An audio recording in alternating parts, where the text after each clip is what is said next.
Hello, everybody, and welcome to another episode of Box Office Talk. This is the show where I break down what happened at the box office, see if my predictions for the top 5 are correct, then make predictions for next week's top 5. So let's get right on into it. Last week, I predicted that number 1 would be Den of Thieves 2, Pantera. Number 2 would be Mufasa, the Lion King. Number 3 would be Sonic the Hedgehog 3. Number 4 would be Better Man. And number 5 would be Nosferatu. So close. I got 3 out of 5 of my predictions right for this weekend. I think at least one of you got your predictions right. So congratulations if you did. Once again, reminder, please get your predictions in at the very least.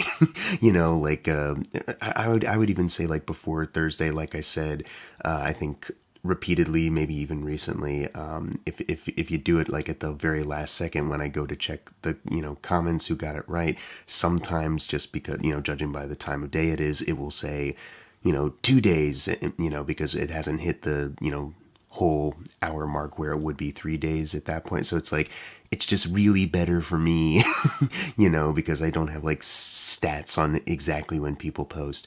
Anywho, sorry, I feel like I got to keep doing that. Anyways, I was interested to see what was going to happen this weekend because, if you're in the South, there's a lot of snow happening. And then if you're on the West Coast, in case you haven't heard, there's raging fires and they're, trying to take care of that. And, people have been helping out, donating and helping on the scene and all that. And amidst all this tragedy, it is a little uplifting to know that there are people out there that are still willing to help each other out, despite what may come of this, what's going to happen next in our lives. It's still good to know that there's at least some kind of heart beating out there in our community, at least. So I was interested still to see if this could affect box office numbers in any way, and I don't know if that even did, you know what I mean? Number 1 was Den of Thieves 2, Pantera, which is what I predicted, and it had an opening weekend about the same, maybe a couple 100,000 below or above when, official numbers come out tomorrow, but it did open up to 15 million this weekend. Like I said, it's about the same as the first movie. I think the budget is a little higher on this one as opposed to the first one. I think that one clocked in at 20. This one is like 40 million initial production budget. Worldwide, the total right now is only at 20 million, so still a bit of a uphill battle as far as doubling that budget being considered a success as far as our show standards. But the first one really built, in the theaters, and obviously, that one did have the benefit of costing less. But this one, the fact that the popularity for that first movie built, with people watching it like at home afterwards, that could still potentially happen with this one. It is very fascinating to me personally that it took 7 years to make this movie, to make the sequel, to cash in on, the kind of surprise popularity that the first movie kind of took on, to try to grow the fan base sooner. I don't know if it was maybe like a rights thing, because this isn't an STX film like the first movie was. This is a Lionsgate one. I don't know if there was maybe some shuffle there, and then COVID, actor strike, all the things that happened. I don't know. It needs 29 million until it outgrosses the original film's domestic run as of right now, and then worldwide, for the worldwide numbers, it needs 60 million to do so. So and conveniently, that's how much it needs to double this initial production budget of 40 million. As far as like a brand spanking new January release, not just the holdovers from last weekend, it's doing, you know what I mean? It's I don't know. It's not like a remarkable win. It is a win technically, though, even if we don't know where exactly this will pan out. I don't know. It's decent though. It's a fine movie, whatever. Number 2 is Mufasa the Lion King, still maintaining that lead over Sonic, but still only by like a slim amount. It made 13 million, adding to a domestic total of 188 million, so it needs 355 million until it outgrosses the 2019 film. Worldwide, more devastating, heartbreaking news.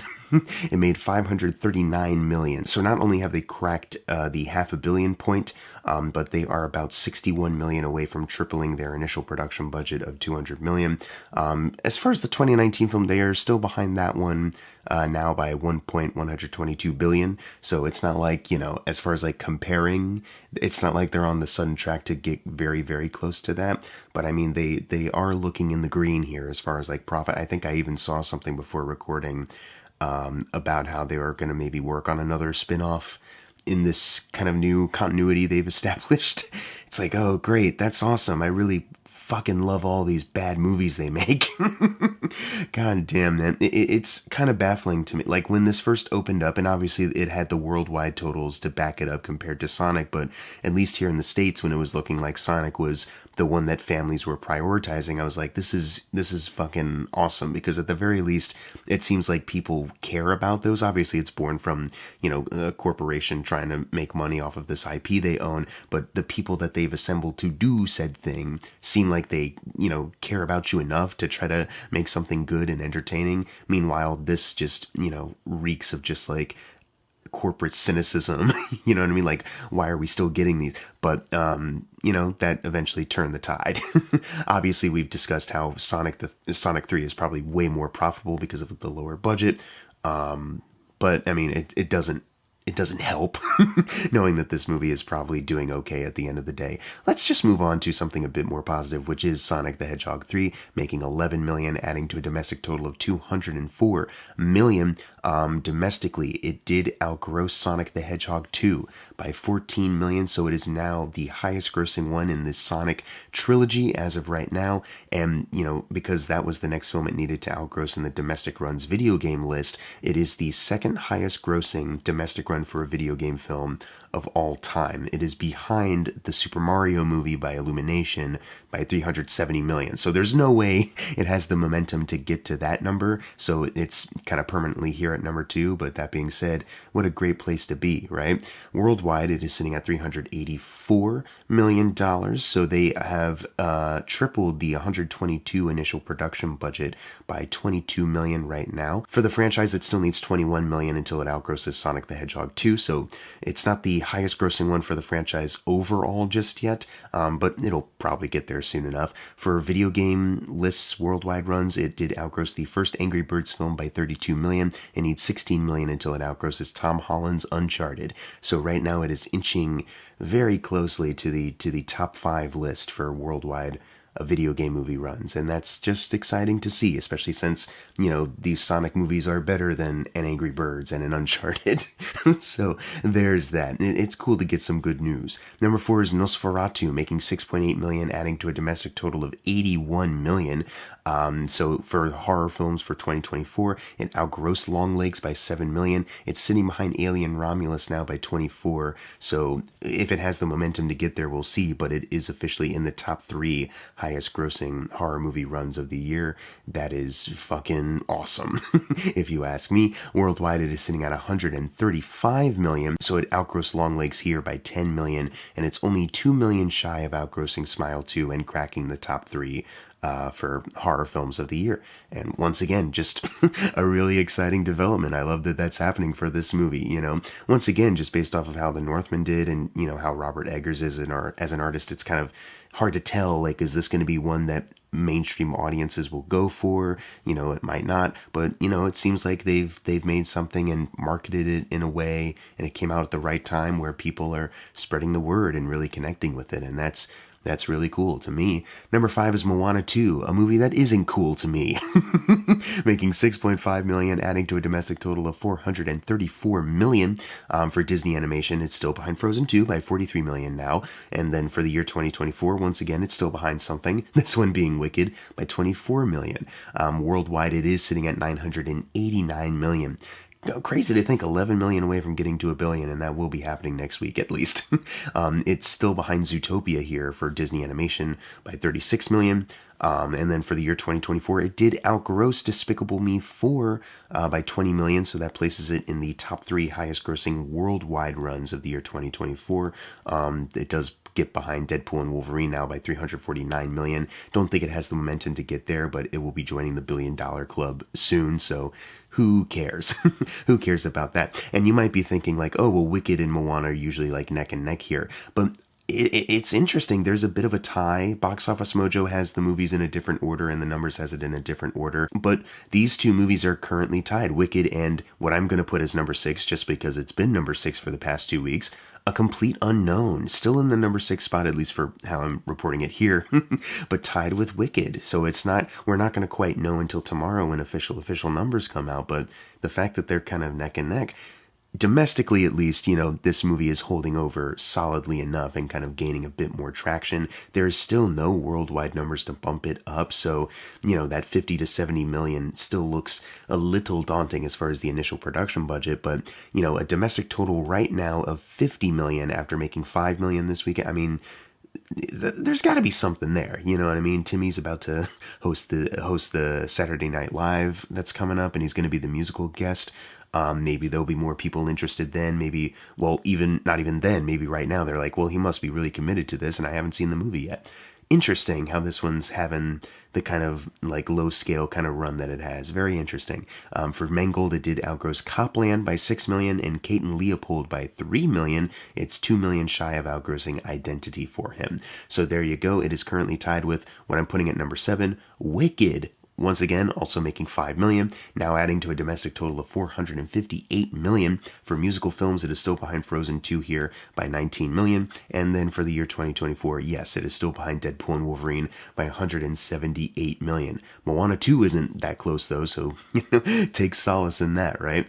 At least right now, who knows what'll happen? I think Wicked is still, in the better spot here. But we'll see. You never know. Worldwide, it is sitting at 697 million. So once again, for musical films, it is still behind a film. It's behind Coco by 99 million. And then for the year 2024, it is 10 million away from outgrossing Dune 2. I'm really hoping that can, happen soon enough, because then it'll enter the top 5. As far as highest grossing worldwide runs for the year 2024, and that would just be really cool to see. Number 8 is Baby Girl, making 3.09 million, adding to a domestic total of 21 million. There's a bit of a worldwide total, bumps it up to 24. So 16 million away from doubling the initial production budget of 20 million. So not quite sure, maybe 20 million and some change is all they need to break even, I think Nicole Kidman even said in her Actors on Actors interview with Zendaya, she implied that they didn't really give them a whole lot of money, so maybe the 20 million is maybe a bit exaggerated. Maybe it already includes the post-production stuff that usually they don't mention. That's why we do the doubling thing. So maybe they're in a good spot. I don't know. I feel like some people are looking at this as a bit of like a very, very low stakes, low budget kind of win in that sphere at least. Or people were just happy that A24, has spent the year, budgeting films in a very low cost manner, but have gotten, a lot more out. I don't know what it was, whether it was like an actual success or it's just a cool thing that they did it at all. Either way though, maybe they're good. I don't know.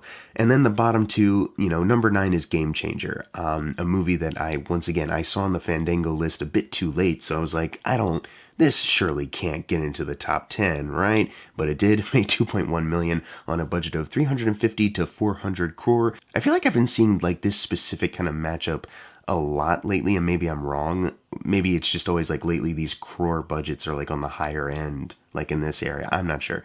Just seems awfully familiar though.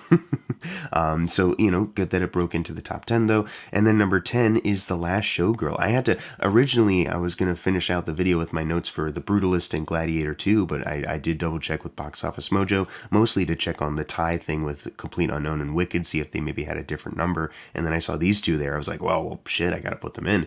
And The Last Showgirl, it didn't really, it didn't win anything at the Golden Globes, but it was nominated for a couple things at the Screen Actors Guild. Jamie Lee Curtis for supporting actress and Pamela Anderson for lead.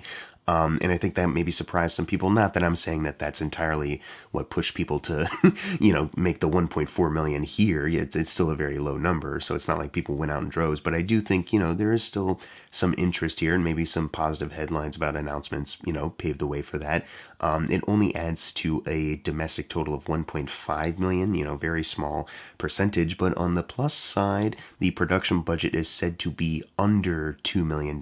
So, I mean, shit, this is looking pretty good, all things considered. And you might be wondering, Jackson, you predicted Better Man, the Robbie Williams CGI monkey movie, to get into the top 10. It's not here at all. Yeah, it didn't make it. I put way too much faith in that, I guess, at least for domestic audiences. I did check worldwide, it only adds to a total of 10 million right now. And then domestically, it only made I think 1.1 million here. Out of the, not even like number 11, it's like below the brutal, how the Brutalists did in Gladiator 2. So a bit of a bummer, because I did really enjoy that movie. I thought it was quite good as far as like these musician biopic films go. It's very easy to just do very safe, basic kind of stuff in a way that feels very dishonest as well, paint by numbers. And, this Robbie Williams one, it hits certain things, and, it's kind of hard to completely avoid it because that's just the nature of these films, but they do it in such a visually creative way.